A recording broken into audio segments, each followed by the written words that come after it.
Mutual fund के हवाले से बात करते हैं कि पिछले महीने में म्यूचुअल फंड की कंट्रीब्यूशन जो है वो पाकिस्तान स्टॉक एक्सचेंज में या इक्विटी की तरफ कम हुआ या ज़्यादा हुआ, वो डेटा भी हम आपके साथ शेयर करते हैं। पाकिस्तान मार्केट ने आउट परफॉर्म किया MSCI फॉरेन मार्केट इंडेक्स को 4.1% से। अस्सलाम वालेकुम दोस्तों, में तो आप सब खैरियत से होंगे। Pakistan stock exchange weekly update के साथ आपकी खिदमत में हाजिर हैं। आज की वीडियो में हम बात करेंगे US Iran peace deal slow होने की वजह से पाकिस्तान स्टॉक एक्सचेंज ने नेगेटिवली परफॉर्म किया, और इसके अलावा इस हफ्ते क्या क्या हमारे पास न्यूज़ रही वो हम आपके साथ शेयर करेंगे।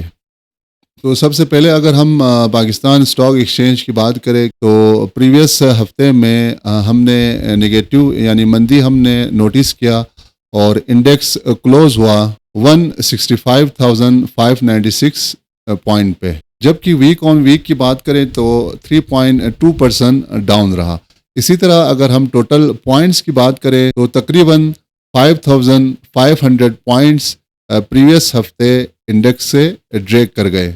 साथ ही प्रीवियस हफ्ते में कुछ पॉजिटिव डेवलपमेंट्स भी हमने देखी, जिसमें पांडा बाउंड के हवाले से हमारे पास इंफॉर्मेशन आई, और तकरीबन $250 मिलियन का 3 इयर्स के लिए लॉन्च हुआ चाइना में, और ये इशू 5x और सब्सक्राइब हुआ। उसके बाद दोस्तों हम चलते हैं वर्कर रेमिटेंस के हवाले से। डेटा हमारे पास आई तो वर्कर रेमिटेंस इंक्रीज हुआ 11% ईयर ऑन ईयर, जो कि $3.5 बिलियन रहा अप्रैल के मंथ में। प्रीवियस ईयर अप्रैल 2025 में ये रेमिटेंस रहा $3.2 बिलियन, जबकि डिक्लाइन हुआ 8% मंथ ऑन मंथ पे। During 10th month physical year 2026 में रेमिटेंस रोज हुआ 8% ईयर ऑन ईयर, जो कि $33.9 बिलियन बनता है, और ये भी पाकिस्तान स्टॉक एक्सचेंज के लिए और पाकिस्तान के इकनॉमी के लिए एक पॉजिटिव साइन थी। उसके बाद दोस्तों हम बात करते हैं MSCI के हवाले से। कुछ स्टॉक्स डिलीट हुए और कुछ स्टॉक को ऐड किया गया।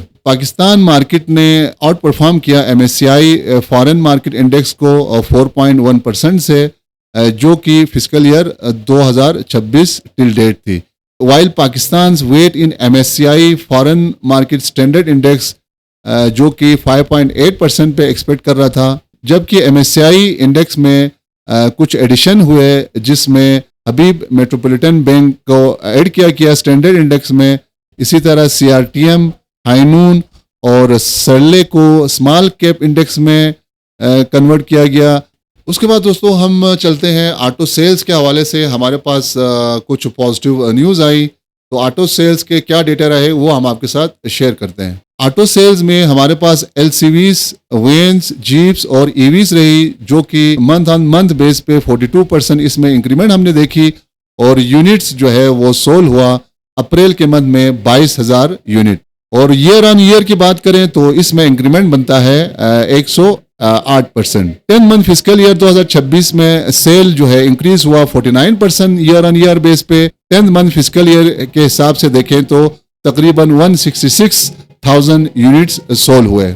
इसी तरह बजट डिफिसिट की अगर हम बात करें तो 9th मंथ फिजिकल ईयर 2026 में बजट डिफिसिट जो है वो 856 बिलियन PKR रहा, जो कि GDP का 0.7% बनता है। इसी तरह FBR के जो रेवेन्यूज है वो पहुंचे 9.3 ट्रिलियन PKR, और ईयर ऑन ईयर बेस पे इसमें इजाफा देखा गया 10% तक। दोस्तों बात करें अगर हम पाकिस्तान की GDP ग्रोथ के हवाले से, तो GDP growth third quarter physical year 2026 के लिए 3.99% तक पहुंचा, और इंडस्ट्री ग्रोथ 4.7%, और इसी तरह एग्रीकल्चर और सर्विसेज के जो ग्रोथ रहे वो 3% और 4% रेस्पेक्टिवली रहा। साथ ही कुछ पॉजिटिव न्यूज़ रिजर्व के हवाले से आई, जिसमें स्टेट बैंक के रिजर्व इंक्रीज हुआ, और इस तरह स्टेट बैंक के रिजर्व पहुंचे $16.7 मिलियन तक वीक ऑन वीक बेस पे।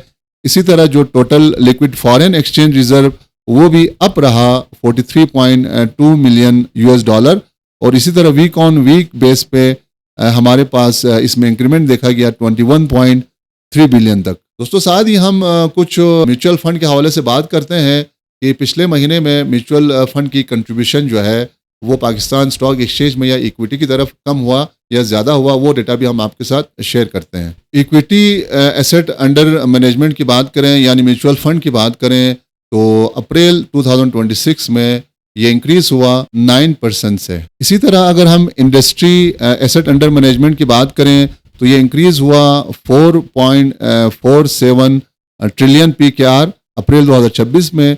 और इसी तरह जो टोटल इक्विटी है एसेट अंडर मैनेजमेंट के पास वो भी इंक्रीज हुआ 9% मंथ ऑन मंथ बेस पे, जो कि बनता है 643 बिलियन PKR। दोस्तों अगर हम लार्जेस्ट इक्विटी कन्वेंशनल फंड की बात करें तो उसमें नेशनल इन्वेस्टमेंट ट्रस्ट लिमिटेड ने लीड किया कन्वेंशनल इक्विटी स्पेस को 83 बिलियन रुपीस से। इसी तरह नेशनल बैंक का जो एसेट अंडर मैनेजमेंट है उसने लीड किया 58 बिलियन रुपीस।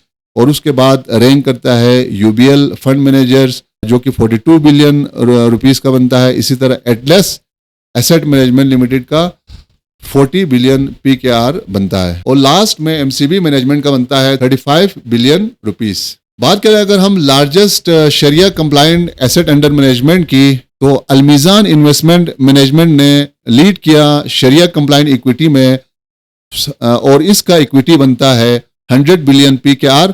और उसके बाद पाक कतर एसेट मैनेजमेंट जिसका इक्विटी होल्डिंग बनता है 46 बिलियन, UBL फंड मैनेजर का 40 बिलियन, लकी इन्वेस्टमेंट 21 बिलियन और इसी तरह नेशनल बैंक फंड मैनेजमेंट का बनता है 20 बिलियन इक्विटी का होल्डिंग। और इसी तरह अगर हम बात करें अप्रैल 2026 में तो top 30 equity holdings of mutual fund जो है वो रिप्रेजेंट कर रहे हैं 63% total equity asset under management के और ये वैल्यू बनता है 406 बिलियन PKR। इसी तरह स्क्रिप्ट वाइज अगर हम बात करें कि कौन से स्टॉक जो है वो टॉप रैंक करते हैं और ज़्यादातर AMCs में या एसेट अंडर मैनेजमेंट के टॉप लिस्ट में आते हैं तो उसकी तरफ हम चलते हैं। और इस लिस्ट में हमारे पास टॉप म्यूचुअल फंड होल्डिंग्स में PSO जो है वो लीड कर रहे हैं अप्रैल 26 के लिए with mutual fund collectively 38% of its free float, यानी म्यूचुअल फंड के 38% फ्री फ्लोट जो है वो PSO में इन्वेस्टेड है। इसी तरह PSO के साथ दूसरे मेजर नाम की अगर हम बात करें तो उसमें OGDC 25%, कोहार्ट सीमेंट 23%, PPL 22% और इसी तरह KTML जो है वो 20% बनता है, जो कि टॉप स्क्रिप्ट है एसेट अंडर मैनेजमेंट के लिस्ट में। इसी तरह अगर हम बात करें कि किस स्टॉक को कौन कौन से फंड ने इंक्लूड किया हुआ है तो इसमें टॉप पे हमारे पास आ रहा है OGDC 96 फंड ने इसको अपने लिस्ट में रखा हुआ है, 25% फ्री फ्लोट बनता है। उसके बाद लकी सीमेंट 86 फंड में शामिल है और इसका फ्री फ्लोट बनता है 17.5%। PPL 84 फंड्स में शामिल है, FFC 79 म्यूचुअल फंड के लिस्ट में शामिल है और इसी तरह मीज़ान बैंक 78 फंड के लिस्ट में शामिल है और इसका जो फ्री फ्लोट बनता है वो 15.9%। इसी तरह मार्केट के जो आउटलुक्स हैं और कुछ रिकमेंडेशन हम आपके साथ शेयर करते हैं। जैसा कि आप देख रहे हैं कि मिडल ईस्ट के जो हालात है वो अभी तक बेहतर नहीं हुए हैं। ईरान और US के दरमियान जो डील है वो पीस डील जो है वो बहुत स्लो हुआ है और इसमें कोई अभी तक हमने पॉजिटिव चीज़ें नहीं देखी है डील के हवाले से। तो आने वाले हफ्ते में जो मार्केट है वो ड्राइव होगी सेंटिमेंटल बेस पे और जो पॉलिटिकल जो सिचुएशन है उस बेस पे मार्केट बिहेव करेगी। और इसी तरह अगले हफ्ते भी इन्वेस्टर जो है वो काशसली उनका अप्रोच होगा जियो पॉलिटिक्स को साथ रखते हुए, क्योंकि जब तक जियो पॉलिटिकल जो सिचुएशन है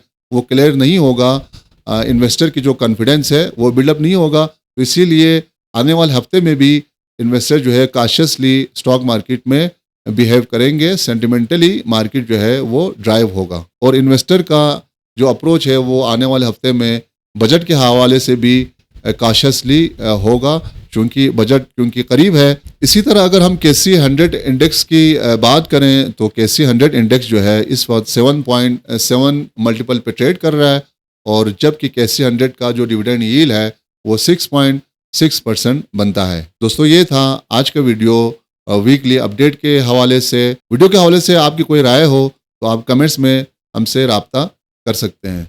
मिलते हैं अगले वीडियो में, एक और नए टॉपिक के साथ। तब तक अपना और अपने दोस्तों का ख्याल रखें। हमें इजाज़त दीजिए। अल्लाह हाफिज़।